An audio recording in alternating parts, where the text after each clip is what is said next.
So there's some issues in the world on the world stage about steel, isn't there? Mhm. That's some are putting up percentages and different things like that. Cool. But who was it that said it? I don't remember now. Some politician. Oh, about Britain has the steel factory in I can't remember where it is now. It doesn't matter, but even still, isn't that like opportunity? Yeah. It's also depletion, but still, it's still opportunity, and you can favour that over, you know. So it does go to show then that there is an awful lot of need for abundance from reaching space. Yeah. Don't you think so? Again, because then you can start bringing in resources, metals, precious metals, whether it be iron, doesn't really matter what it is, to be honest. Not sure you're going to get steel from there, but yeah.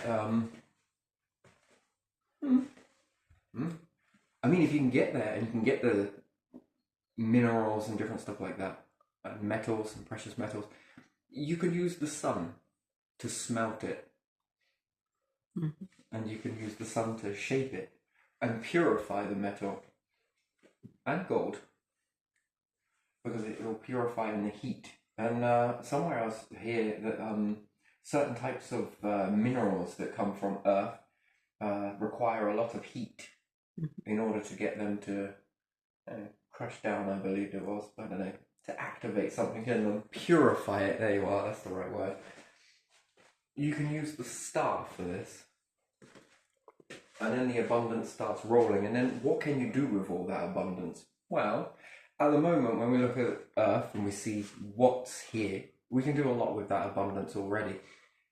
So one of them I want to touch upon on today is with this steel and other facilities.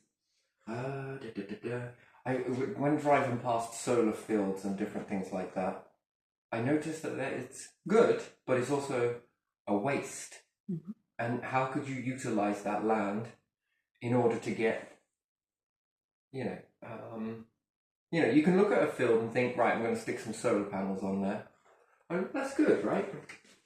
Let's just say that we got a lot of solar panels. They're not going to be this, shape. They're going to be more slanted. But even still, so this field is full of solar panels. Mhm. And it's a good adventure, but is it really? What can you do with that that makes it more versatile, more usable, let's say? Well, could do a lot with that. It's all about what's under the surface of the field. Now, again, you have to use your imagination for this. We're going to need some steel. Hell, you can even build it like houses, skyscrapers, different things like that. You don't actually need to use steel for it. Perhaps if you're going to be supporting a large amount of weight on top and it's heavy, then you might need some steel. But I think it'd hold up good enough. So we have under the ground, yes? And I will say that this is the rest of the crust, earth, either side. Now, if we were to build it so that anything where there's, rocks and earth and all the rest of it is all here, Mhm. and you got it here, this can be a later date that we can come back to that. But if we leave the gap and we enter into it here, and this platform here, yeah, there's still soil there, but underneath the soil, let's say, we have a grow room, so to speak. I mean, we could break this down into many different levels. Think skyscraper and you're on the right sort of lines, to be honest. And then we need to perfect a method that goes further than that. This can get you space ready. Now, if you're going to be using brick, there's that polystyrene stuff that solar panels come in. And I found the stuff to be very warm. It insulates. Now, the last property it being at, the floor was always cold, very cold, freezing cold, almost like you run your hands under cold water for Mhm. too long, and it starts to freeze your hand. Yeah. Let's see. Yeah. That's what it felt like the floor did. Mhm. But that stuff, that foam, that white foam, I don't know, it's about that thick, I believe. So what are we going to say? Centimetre and a half. Yeah. I think that if that was enclosed on the outer edges, this would be really good insulation, and that stuff stood up in the winter as well. So it was good at creating this insulation, which is good for growing things underground, especially if you've got a fierce winter coming. And then there could be another way to build this as well. It has to be flood proof. Mm-hmm. So that any way we got to look at that, the land is always changing. So it's got to be flood proof so that water can get in, but water doesn't get in here. And I think if we build it with that in mind, and any type of power supply to it, it's going to need to be able to generate far more power for weeks. It all depends on how much the area may flood. It wants to stay in place. It doesn't want to get waterlogged, and the electricity that is powering all of this inside of here is capable of dealing with flood. Mm-hmm. And hence why this is one of the reasons to sort of build something like this. And it's got to be innovative in a way that if you say that here was the first break off, let's say, and the foundations sit here, I wouldn't build this with foundations personally. It'd be more like having something already in and lowered down into the ground, yes? And it'd be able to support itself and its whole structure just by sitting and anything that walks through. It shouldn't need foundations. And the reason why, it'll need a special type of foundation that can always be added, because let's say this becomes successful, which it will be, and there are, let's say, loads of light. Just going to draw this in basic. It's on my Facebook, more detailed. It's pinned. Let's just say these are the lights, over extreming the lights here. Now, if these lights can be A++, but in a way that works with nature, so we've got energy A++, but we're also going to need it to be able to feed nature. So we need a new spectrum. One is for A++, is it good at supporting growth, vegetation? And is it okay to use for flowering? Usually it is. So infrared, blue light, and I think is the other one. So it's going to need a spectrum that each time we need to keep pushing the envelope on this. And this backs up for houses as well. Think about it. If you get a light that is good on energy, it doesn't cost a lot to run, but it also gives you the equivalent of what the star can give you, your sun can give you. In summer, you can remove depression with this. What's more, it doesn't cost the earth to run it.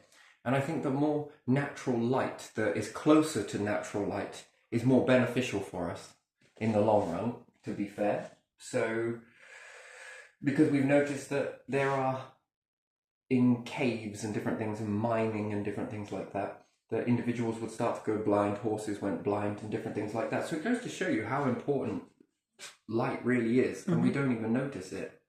So to say that space travel, and this has got to be hitting in lots of factors, it's got to be space ready. And everything that falls into this module has got to be ticking a lot of boxes. Now, what do we mean by space ready? Well, we want to find out now about light and how it influences life, because we've been growing in it. We just don't realize it because you're born in the soup, right? You're born in the bowl. And yeah, and until you come out of something like that, you might get little bursts of inspiration, like, oh, these individuals were blind because they were in the dark all the time. Well, this emphasis on that, and then we learn about it in school, well, technically, that's not the truth. It is a baseline, a branch of a tree, and the tree is that that's what happens to humans when they're subject to lack of light. And when we don't have this lack of, when we have this lack of light and we're not getting enough of it, we notice skin. This falls off, lacking on certain vitamins. I believe the light hits and creates when it interacts with the skin, it allows us to take a mineral content from it. And this stuff, just by building something like this, will make space travel later easier. Because, again, fast forward into the future, and let's say that the solar system here has been good, has cradled life, it's wonderful, but now it's time to go. And you start to leave without looking at these little cues that we're given, and we haven't labeled them correctly, and we go with just some light that we've artificially made. It sort of works. You won't notice it, but then year after year after year, and evolution after evolution, you'd hope that it would catch up. Not always does it. Mm-hmm. And if evolution can't go backwards, then we would have come from a time when we were in darkness, if we were bacterium or different things like that. We'd have been more in this. Then we've evolved to be light creatures, to absorb light. And then the body utilizes and does what it needs to do, mixes it up, that sustains life or better quality of life just by absorbing sunlight. Yeah. In the other video, we were looking at water, moisture. Again, we could make a system that gives us moisture. Wonderful. So one of the things with the sun chaser of converting salt water into fresh water, the final process of that is to connect it to this, give it to nature and allow nature to absorb and sweat out its level of, again, I believe vitamins, although it's minuscule, but minuscule over a long period of time becomes very beneficial to you overall. So again, this will give us added nutrients. So the final stage of converting it would be to give it to some plants. Plants evaporate in a natural process, and even in this heat as well, heated environment, we'll lose moisture too, and it will condensate. So we want to collect that to stop it condensating over the lights, because if not, we then might start to get lime scale or mineral deposits start to build up. Again, unless you're in there all the time cleaning it, you'd rather deal with that before it reaches that stage, because if not, we'll start getting crystals build up and form. Stalagmite, stalagmite, there's another one. Stalactite. Stalactite, thank you very much, it was there. We would probably start forming this, which then stops light quality. So if it starts to build up because it starts to sweat on the light, less light is going to be getting out, that's not good for the plants. So space ready being in terms of water, light, sorry, my mind ran away with me quite a bit. So water, light, food, and then it's all their requirements. If you think going into space is going to be something that is cut dry, it's that easy, just pack up a load of food and off you go. Nah, it needs working out. The cycles need working out.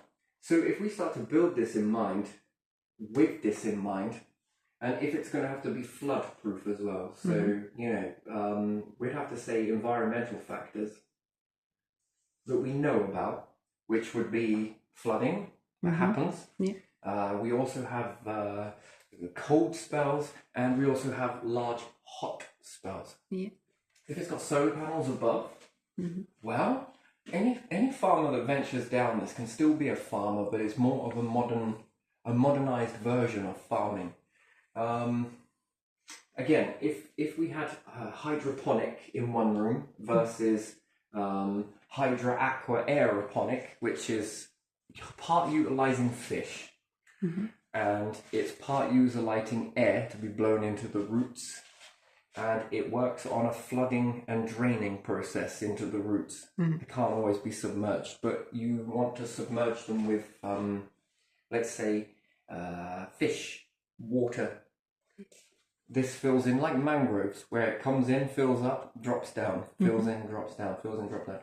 Now, I believe that nature started off with this way of existing on the planet. Soil is a byproduct of plants.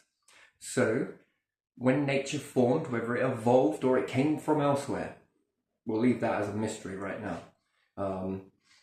It would have landed on a planet where it was not full of soil. Grainy perhaps, stony more so, sandy perhaps. So you would see how nature fares up a bit better in hydroponic than it does in soil based. And then you've got added pressure. the roots really do. Soil compacts really well. It's good. It's a good medium that the plants are doing. They are trying to recycle their waste product in a way that becomes beneficial. It's impressive, but I don't think it's quite fully worked it all out because it does have its problems. It holds on to moisture really well, which is great for plant life. Again, but I think you can get better yield content from hydroponic as opposed to soil grown. But still, it can be tested because inside an environment like this, it's trial and error. Some of it's going to be trial and error. To be fair, because you're going to be taking a plant and giving it a limited amount of soil. Yeah. Whereas in nature, it's got a large amount of soil and there's a lot of compactness to get through. And it's got to use an awful lot of energy to try and push the roots through. Yeah. So, and again, we'll see something happen from that it will, I believe, it will be awake longer because of this. It's got excess energy. So, when you see people with trees and they're like, oh, you might want to cap that. And then you notice how thick the roots get after you've topped a tree. Yeah. Have you noticed that? This excess energy has got to go somewhere, and usually it utilizes in better rooting. The roots get thicker. So I've noticed. This was messing around with some more smaller plants, but when it took the tops off, the roots got a lot more thicker. They got more thicker. So excess energy's got to go into something. What else does this do? This allows nature to be awake all year round. We haven't got to wait for summer, so we're going to be mimicking summer. And this doesn't mean that there's never going to be a winter period. Ideally, you need 2 of these. Yeah. Yeah. So always build these in 2s. They come in 2s. When one is flowering, and you're producing a lot of food from this, and then harvest comes, this one then wants to start going into flowering, and then this one wants to activate in vegetation after flowering. And again, with this slowly flowering vegetation, switch, vegetation, now flowering, vegetation, back and forth. I think 4 works better. 2 is good enough, but what you'll get, even if you were to divide this just for this diagram into 2, what you get is a constant supply of crops. The next thing that is a question mark for me is when you've got the plants in this where they don't need to shut down. So if I take plants from outside and I bring them inside, depending on what type of species it is, usually it appears to die. It's not true. It just looks like it. Visually, you'd think, oh my god, this plant is dead. You throw it back outside again. It's not. It's readjusting. It now needs different roots. It needs different leaves. It needs different, again, the roots will change due to the water composition. So outside, it's got an awful lot of variety, but when you're giving it to it from the tap, it's got to grow different roots in order to absorb, because in this water, it might have this many elements, this many minerals, but the roots are designed to absorb these elements and these minerals, let's say. So it has to switch this over. Yeah. Then the leaves, the light is slightly different, the heat is different.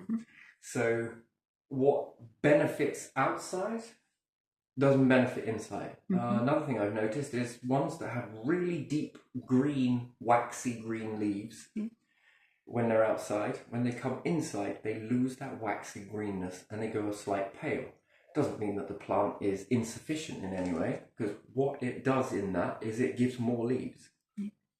As opposed to needing to, it almost looks like that when it's got the really glossy, waxy leaves, it almost looks like a compression of 4 leaves in one. That's the thickness and the type of glossiness that it needs. But indoors, it's more shaded and it's just getting the light that's, absorbed light, I call it, as opposed to direct light. It doesn't quite need the glossy green anymore, and those leaves seem to die off, and the other ones that come are paler, but there's more of them. Like they can't even cram it in to these areas. So again, and then when I bring it in over winter, the plant doesn't shut down. It stays open with leaves.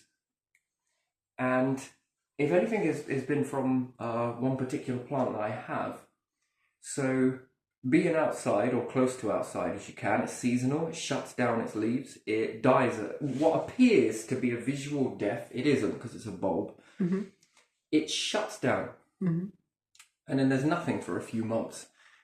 And then it has to regrow the leaves again, which is an absolute chore to the plant. That's not great. That's like you happening to sleep. Go to sleep, wake up, but you then require even longer sleep. You have to hibernate. It's basically what it's doing, is hibernating. And if we were to look at that as progression on a chart, well, you know as well as I do, if humans had to keep hibernating, Yeah. progression would look like this. Mm-hmm. You would see sort of dips and peaks and dip and peak, and each time it will slowly get taller and taller. So, in the levels of shutdown, doing nothing, Mm-hmm. you stagnate.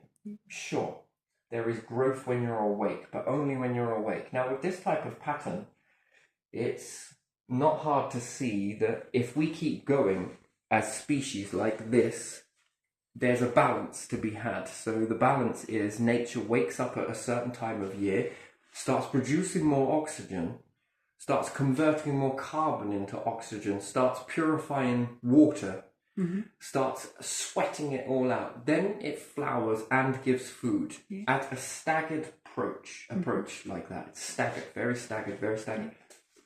Whereas humans and most other species are starting to wake up more and more and more, which is natural. We do this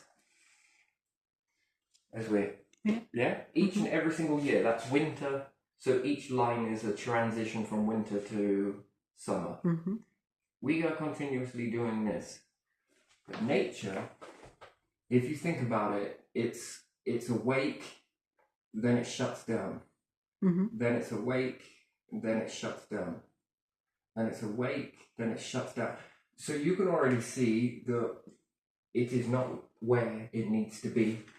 And as this being one of the cradles that allows us to do this, you see, we did shut down in past times, I'm sure of it, and our numbers were kept quite small, being humanity. And in that, nature was playing this runaway game, and it created an abundance of transforming the gases quite nicely, among other things, yes, but predominantly we'd look at it as nature holding on to more carbon very, very slowly, and it got a head start. A bit like the stars have got a head start compared to the black hole. Doesn't mean that they won't catch up, because you would say to humanity in the beginning, if you come down and spoke to all humans and started getting together, did you know there's going to be a time where you lot outmaneuver even nature's growth pattern? What? No, that's impossible. Have you seen how much is here? What do you want to... You just wouldn't be able to get your head around it, to process it. Now you're starting to see it. And now you're starting to experience that, and there seems to be knock-on effects. It doesn't mean that it's too late, but it just means that the course just needs adjusting. And the only really way to do it is to start bringing nature in. Nature in this natural environment is good, but we can do it better. And that's what life, I think, is about. Something, somewhere, label it whatever you want, has said, here you go, I'm going to give you a little. What can you do with that? What can you do with this little bit?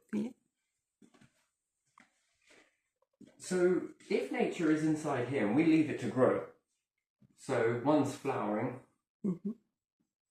and the other, well, it's going to still keep growing in its vegetation. So we're going to call this one vegetation and this one flowering, and it's a cycle that switches from one to the other. From one to the other, from one to the other. The thing that I noticed with my plant is natural environment, bulb very small, flowers very rarely. Even then, the flowers were very small. Now it's indoors and it's got the life that it would require all of the time. It's not flowering all the time. That is an understatement. It flowers a lot more now. Mm-hmm. Now, if you think about the flowering being the part before the food is developed, it flowers, gets pollinated, then the fruit develops. Yeah. Mm-hmm. Yeah. Inside this environment where it doesn't ever have to shut down. The bulb has metastasized to the point where it's broke a lot of pots. Mm-hmm. Can you believe that? Now, if this was an edible, this is huge. Yeah. You have converted one piece of food Mm-hmm. into a massive feast. Yeah. And that's not all. What about the ability to create more clones? I mean, it's cloning left, right, and center to the point where I'm at 40, maybe even 80 individual now plants that are coming off of it. So, you start off with one bulb that was the size of my nail. Yeah. And now you have a massive bulb, not accurate to size, with lots of other ones just come off it. Mm-hmm. Now, it would never have the energy in the natural world to do what it's doing now. Mm-hmm. And then all of these start shooting off, plus this one's shooting, and this one is going off, and this one's shooting off, and this one's shooting off, and this one's shooting off. The brilliance about this is this one will produce multiple flowers, probably about 4. This one's producing 4. This one's producing 4 flowers. This one's producing 4. You get the idea. Now, each one of these producing flowers, each one contains 6 on it. Mm-hmm. So each 4, you want to then start calculating your 6s on top of that. If this was a food source, they would be very big, huge.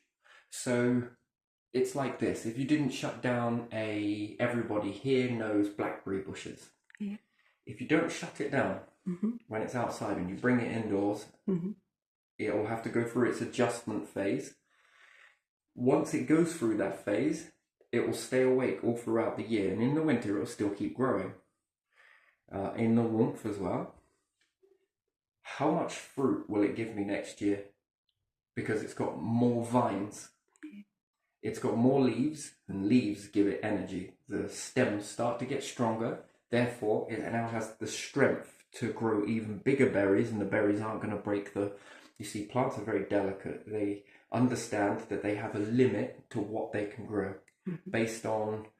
It's weird. If you support a blackberry bush, some of the vines on it, and you support it, you get bigger blackberries. The ones that aren't supported give you smaller ones because the plant doesn't want to destroy itself. So it knows, but how it knows, I don't know. That bit I haven't got far with yet, but it knows that if it was to grow these monster berries on this vine that's being supported by a tree, it's managed to wrap its way around a tree branch. And up there are the big berries. You can't reach them without getting pricked quite a bit, right? Yeah. Savage cats, yeah. But the one on the ground, not so good. Not so many berries, because if it tried to grow those berries on this one, it would break. That's detrimental to the plant. So support, then there's water. So with all of this in mind, could you imagine now this, where you take one bush, berry, it'd be whatever it needs to be, you keep it awake. You see, my question would be for potatoes, right? What are the best tasting potatoes? Now, we've tried them all by size and everything else, but there's one that has not been tried. Now, it is a bulbed plant. And what happens if you don't remove the plant? You just take the bulbs that it grows.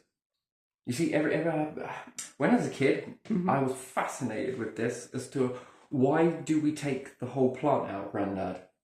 Well, you got to get the potatoes. Yeah, but can't I dig around and keep the main bulb that has produced all of these intact? If I could get that potato plant to be 5 years old and each season keep developing potatoes, are those potatoes going to taste better or worse than these ones that are just pulled up per season, put in next year, pull it up? If you just kept the plant, what more can it do next year once it's got established? We never allow it to get established. Now, whether that is to stop it evolving or whatnot, I don't know. But even still, now if you think about it, you've got one particular variety of plant in here, and each season, in its vegetation state, it's going to produce more and more and more and more of these, let's say, new shoots, yes? Mm-hmm. Environment's going to get bigger and bigger in all of the different foods that you've got. Not only that, this would have shut down by now. Let's say if it's winter outside, but we've mimicked a summer all year round. Not too hot, not too cold, just right for nature. None of this shuts down. Everything on the ground has lost its leaves by now. But this one has kept going. And now it's kept going for 3 seasons, let's say. What happens to the flavour? What more can nature do when we know that when we eat it, it's very healthy for us? How much more healthier can it be if it can adapt quicker? Because the more it's awake, the more it understands the environment. You got to understand that if humans were in this staggered approach, you're only going to learn so much when you're up and out. And then if you have to hibernate throughout the whole winter and shut down like a plant, knowledge has stopped. Everything has stopped developing and it's all shut down. And then summer comes again, and then that knowledge, you pick up where you left off, and then you stop, and then you pick up where you left off, and then you stop. It's very... Could you operate like that as a human? You really can't, can you? It's hard to understand that that's how we would have been operating, and we did something that was... But we should be doing it with nature too. After all, it cradles you, it feeds you. Not only that, how much oxygen is this giving? And we say giving, converting. How much carbon are those stems holding on to? Compared to this one that's now dying back out and rotting back into the soil. So we've now got food, we've now got oxygen, we've got a water purification system on it. What else have you got? You've got a place to go. Morale. I would make this so that you could go there. People could go there. Nature responds really well with human interaction if they're careful. One thing that really pisses me off is when you go and brush plants and you walk past it and you nudge into it. That really does me in, that doesn't it? I can lose my shit if anyone does it here. I'm quite jumpy on you if you were to, walk past the plant and not respect its leaves because of how delicate they are. But I know where I was going with that. But yeah, a place where humans can go and get to, but be gentle if you're going to touch it. It loves that. It really does. That's why they grow quite thorny. By the way, some of them grow quite thorny because they were just grabbed and we crushed them down. But now go and grab a berry from a blackberry bush, and everyone's like, "Oh, you will notice the hands go up." The first thing that you say when you mention blackberry is the hands. And this sort of step back. Being too eager to get the berries and don't respect the bush, and it's going to prick you. It's going to scratch you, and it's going to hurt, and you're going to remember that next time. It teaches you respect in this sort of quite a painful way. It jabs you, right? So, and that's a message being delivered from all plants. This kind of respect me, watch me, be careful. So, it didn't stop growing the berries, but it just made you a little bit more Careful. Delicate, let's say, with the... So that is a big proof that it wants to stay up. So this is doing an awful lot of stuff. And what's more, because I like things that are really not duality. How much can you utilize from one piece of land? What can you get from it? So you can just build solar panels. That's one thing. And people are like, "Oh no, what are we going to do about farmland? Where are we going to build houses?" Well, let's get thrifty. This is what we are. Thrifty beings. Let's look at that and then think, right, can we get the same energy from that? Why, yes, we can. Oh, but what about this building underneath now that you've got growing all of this food? Well, add in some solar trees. This is their main purpose, by the way. You know those great big solar trees, yeah? With the solar panels on. it's one piece of space versus the whole field. You can get more solar panels on it. Yeah. You know, my interest in one would be something like Morrison's, right? Mhm. In there, above their buildings and whatnot. This would be cool. You love logos, Yeah. and Coca-Cola love logos, and everything else loves logos. Yeah. You build it out of freaking solar panels. Build your Morrison's signs out of solar panels. Mhm. Not only are you advertising, but what else are you doing? You're generating energy. Yeah. You know, I'm not going to sit here and draw out the whole thing. You get what I mean. And then Coca-Cola as well. In the sea, you get the nice sea. You know, and then let's get solar panels to be designed in all sorts of shapes, Yeah. which can be quite good. We got a lot of fences here, but no one ever puts solar panels on it. It's weird. I find it can be utilized in space. We're going to need a lot of minerals and different things in order to make the solar panels, but still have them so that they're lighter. Mhm. You could make your whole logo out of that. I just like the tree version because it sits in to the community. Do you get what I mean? It's like that sort of morale that you get from it. You know, just in with the nature, grand scheme of things. But yeah, solar tree. And also, when I envision them, like in the back setting of a church, that sort of rustic versus that sort of modern rustic sort of look, yeah, it can be quite nice.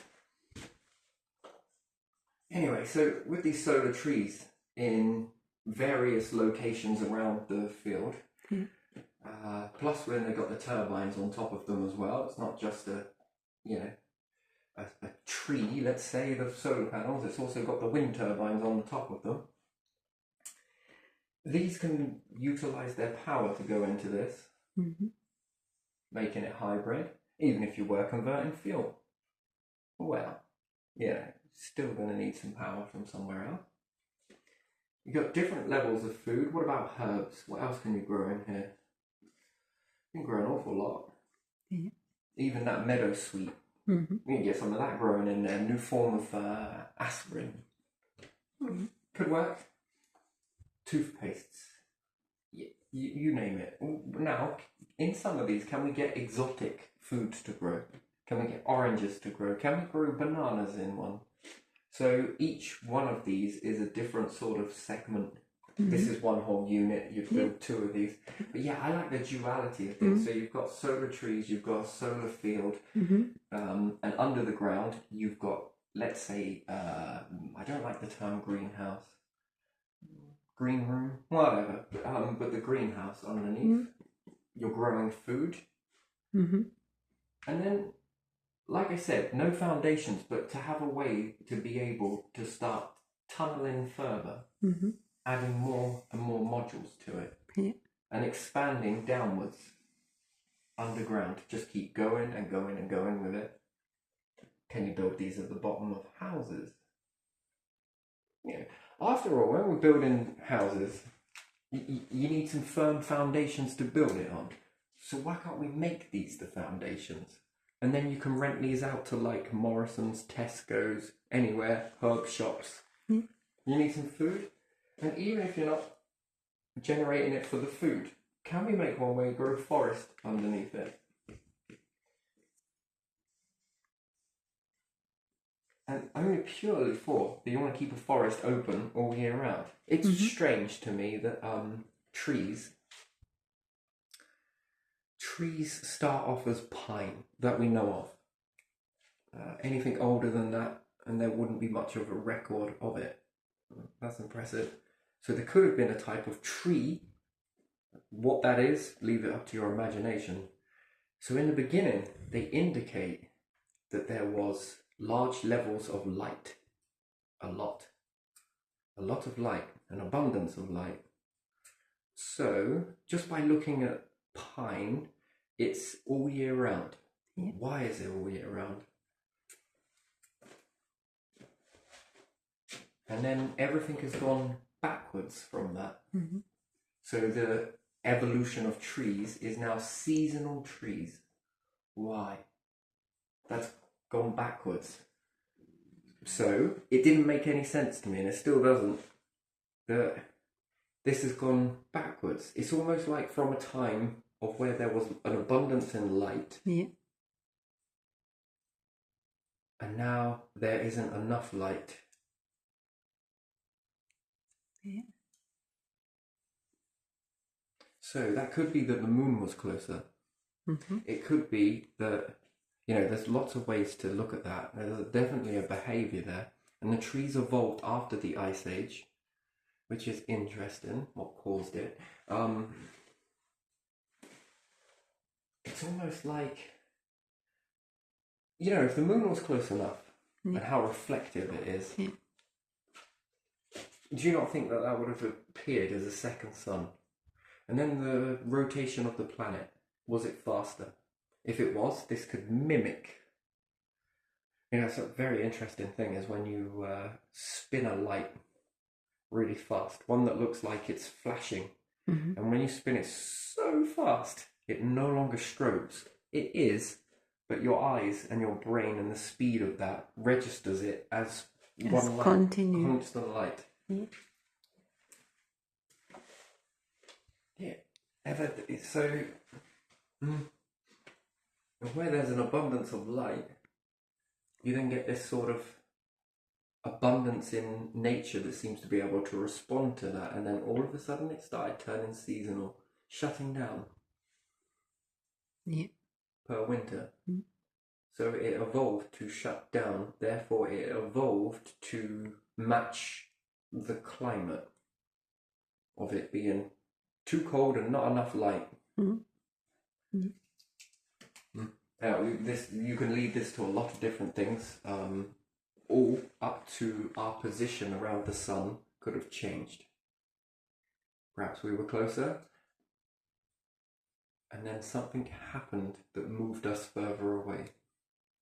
You see, there's lots of things that can trigger this, and then you look at life forms back then are cold-blooded. So that would back up. I don't know. Something's wandering here. You have to forgive me. I got to turn it around. Just to sort of venture down this one.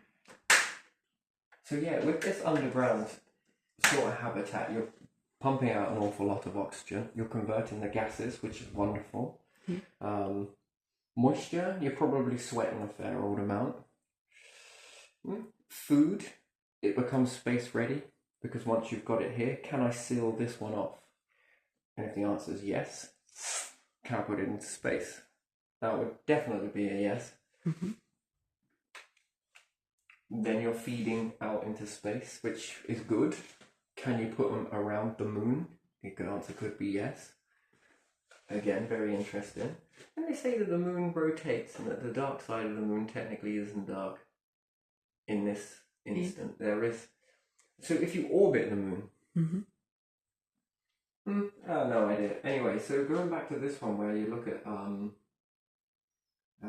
nature. So you have pine trees in the beginning, right? They don't shut down. That's weird. That is very weird. Then we have cold blood.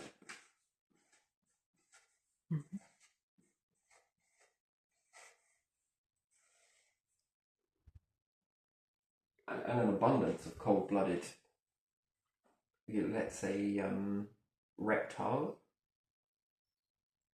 That means that they are more liking the heat. And you notice that when here we've got some, I would say, you could call lizards and different things like that. But again, when do you only ever really see them? When it's hot. And then their size. When it's cold, their size is a lot more smaller than what it...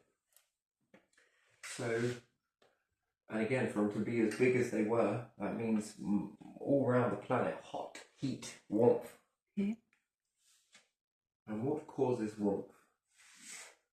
Well, back then, would have been the sun.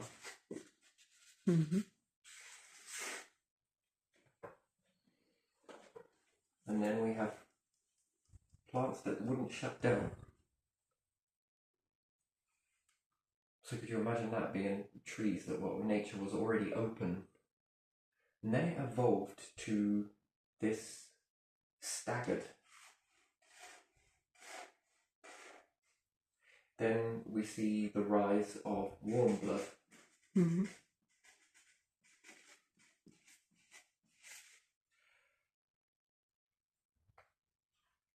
And we see less of these. Yeah. So you see there's something there, something switched, something happened.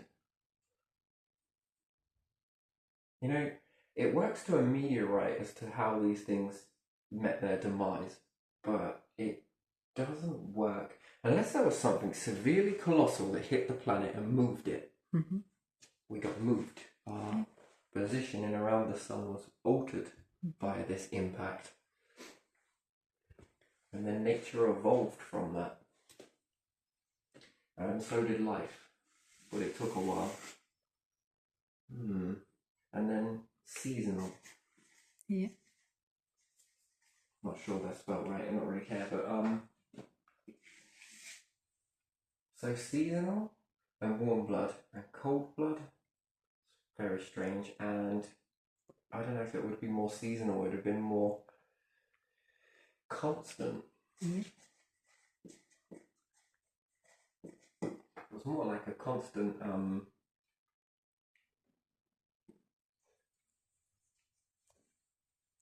nature cycle. Mm-hmm.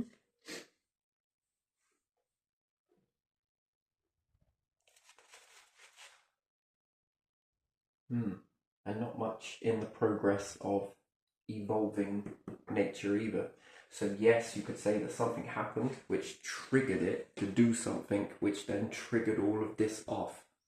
And this doesn't mean that this can't cope with this type of an environment. No, it means that those changes wouldn't have come if something hadn't have triggered it. Usually when you see evolution, there's something pushed back on, something threatens it, then it activates that divine hand. It needs help. If not, it will not sustain on its own.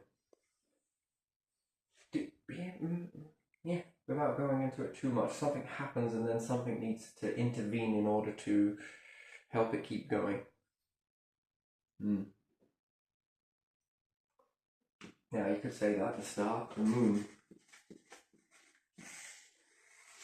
Yeah. The rotation. Mm-hmm.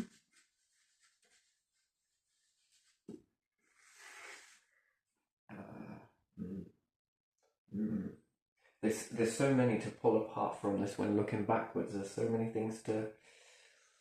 It doesn't formulate too well because there's an awful lot of jargon from a lot of what people think. And I'm not saying that any of it's wrong or right. It's freaking good theories that's kept me entertained for most of my life. But is it the one, the golden ticket? I'm not sure it is. Something happened that pushed back on all of this and life, yes. And there's this new that fits. So whatever this was didn't quite fit the. And if there's anything in evolution, it always leaves something behind. You know, they say that it can't go back nor forwards. Yes? Yeah. You've heard that evolution doesn't go backwards? It's kind of not true. That's not true, right? Let me give you an example, right? Let's say if it starts getting hot and all of this other vegetation disappears, what's left? Pine. What takes over? Pine. Pine. Yeah. It didn't change.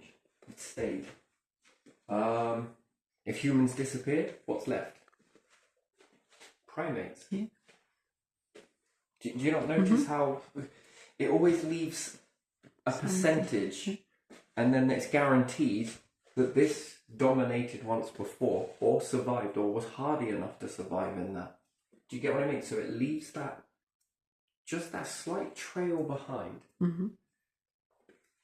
And in that, there's a guaranteed knowing, there's a knowing that this successful once before.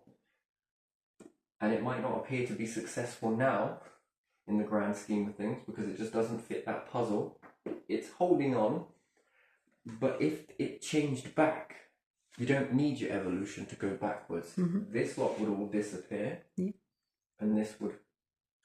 So you've got cold-blooded and a constant, I think. Mhm. And if it ever went back, you've got the cold-blooded and the constant are still here now. Yeah.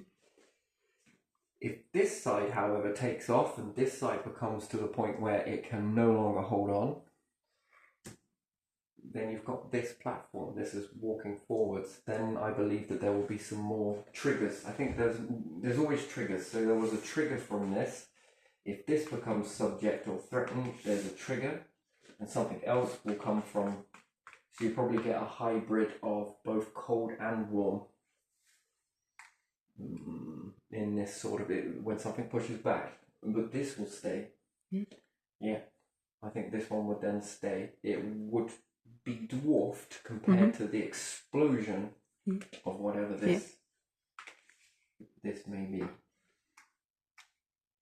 And as humans being in this sort of ability to do things about it and learn and study, you've taken it upon yourselves without realizing it that either A, you allow it to be in the hands of natural, or you take it into your own hands and say, well, we kind of like this, but we also like this. Mhm. And then you build the habitat because you've got the capability to do it. You build the habitat that supports this one. You build the habitat that supports that one. Then it's up to you of how far big do you build that habitat. Mhm. Because the new thing might not be what you like. It might not be terribly good. Might not sustain you very well in that.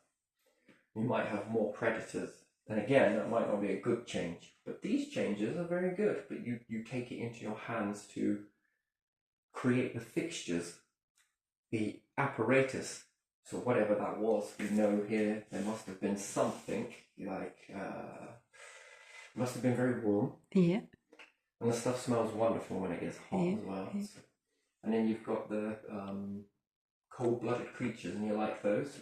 But you can build something that supports all of these, especially when it comes to space. But you also know that there's a difference between these ones. They don't like it too hot, but they most certainly don't like it too cold. Mhm.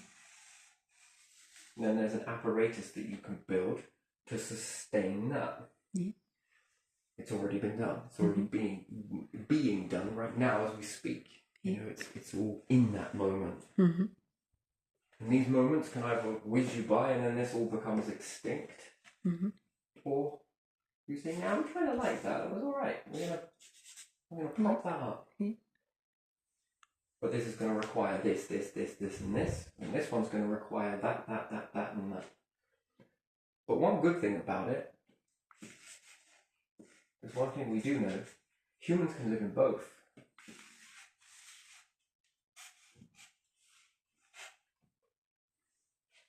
And then, how far do you want to expand that? Do you want to keep it to Earth? Or do you want to expand it into space? Do you want to expand it to the moon? Do you want to expand it further? Do you want to expand it into the solar system? Because the more of this you have, well, it's more places to go. Yeah. It looks after you inside that. So yeah, with this whole thing that's going off on the world stage, and there's money in the pots, or the world pot, food becomes abundant. I think that's great. More bellies are full. More healthier food is being eaten. More healthier waste it's easier to deal with healthier waste than it is preserved waste. There's a big difference between the two. If you're eating preservatives, well, you're preserving your waste. You can deal much more easier with natural stuff. It breaks down. Naturally. It's less money incentive, it's less expense. It's more healthier for the planet as a whole. It's easier to deal with. You've got more food, more opportunities. These modules are being built. You've already got them ready for space.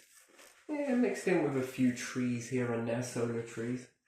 You can either look out at a landscape on a different planet and just see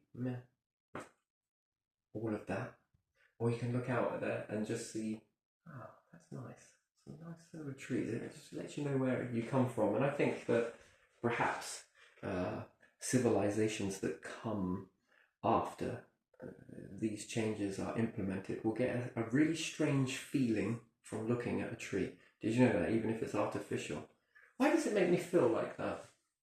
Well, because this come from Earth, and this, and you become the story. Those Earthlings that were there back then decided enough was enough. They rolled their sleeves up, settled their differences, came together, and what they did, they started building this stuff.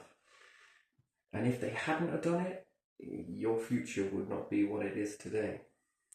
And then as they look back on that in that like class, whatever it may appear, they'll remember you, think of you, which I believe you'll feel. Again, without getting too into it with the divine side of it, you know, I think that's a proud moment, isn't it, really? Yeah, and you're venting. You're venting nice gases into the atmosphere as opposed to horrible ones. You can do a bit of both. Yeah. Yeah, of course you Filtering can. air. Yeah. We can do both. It doesn't have to be done this way. And then, because of this puts a drive on, we need more resources. Oh, okay, then we go up to space. You're able to start mining things from different planets. Well, at least get the robots there. They start to get the groundwork laid. At the same time as they're there, they're not doing mining. They're going to start building apparatus for humans to then go there and live in those habitats, environments. Home away from home, you know?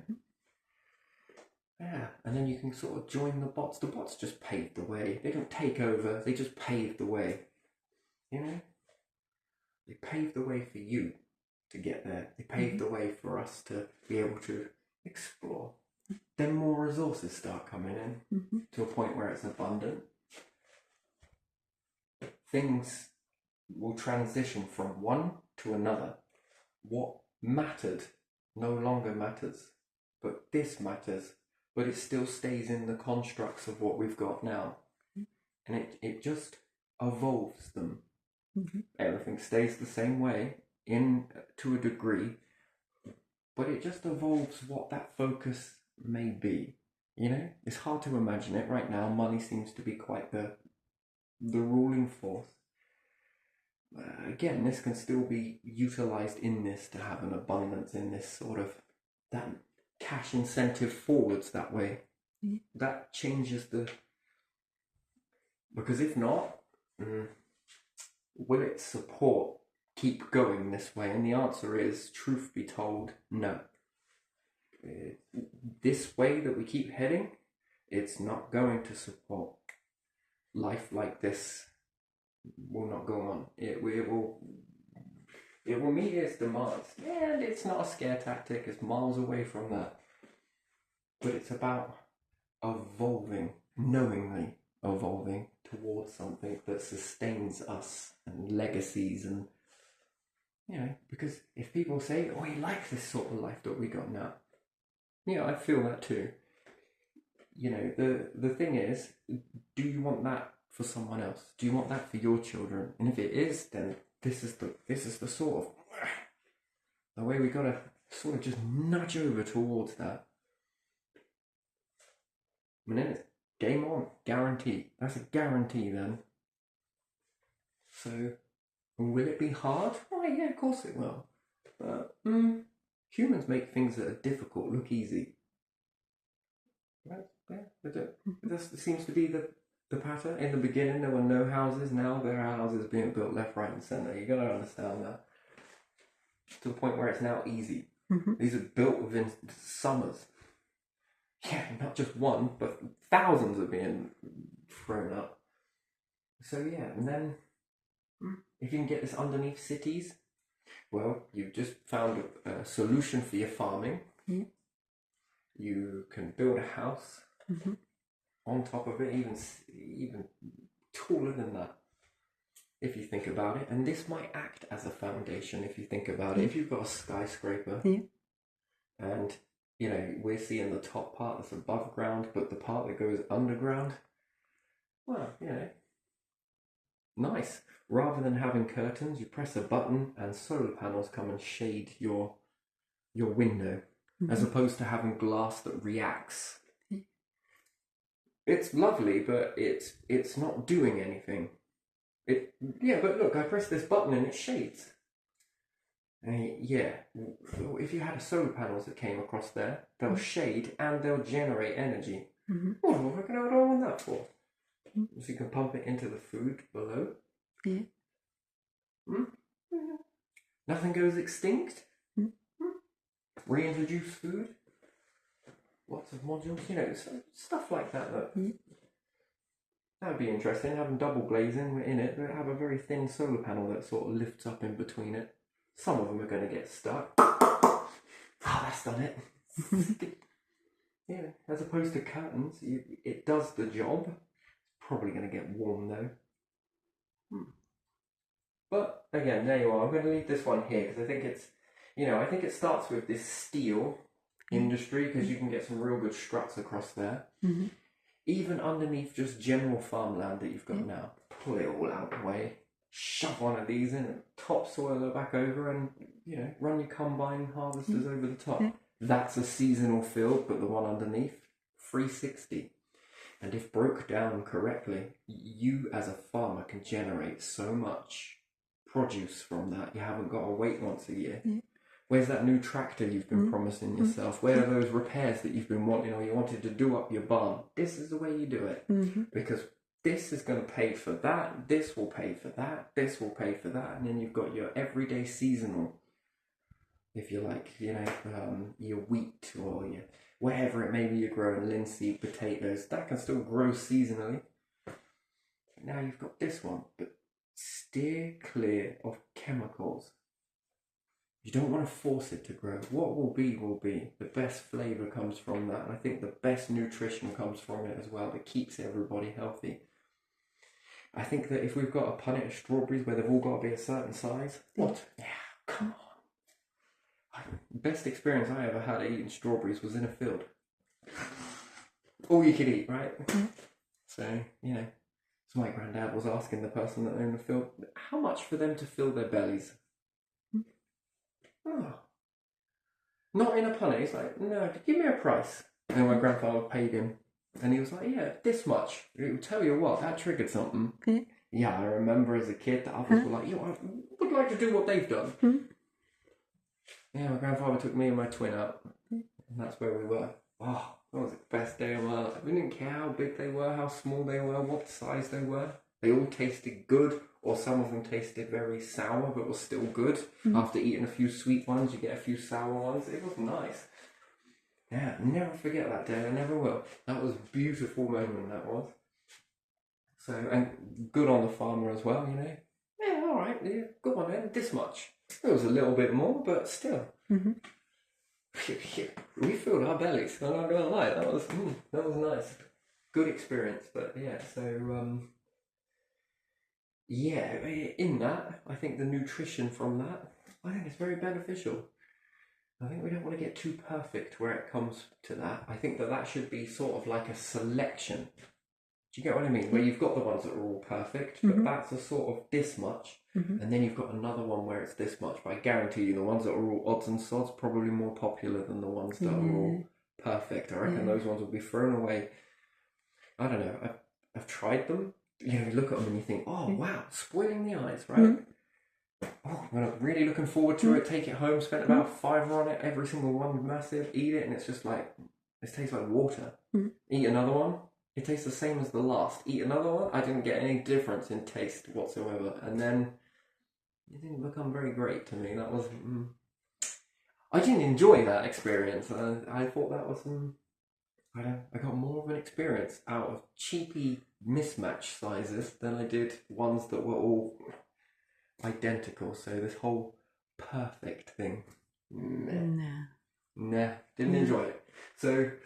But yeah, I'm sure there are other people out there that do enjoy that. Maybe they like the same flavour and they've got it bang on their flavour. But for me, that ain't it. I like the surprise that comes from it once.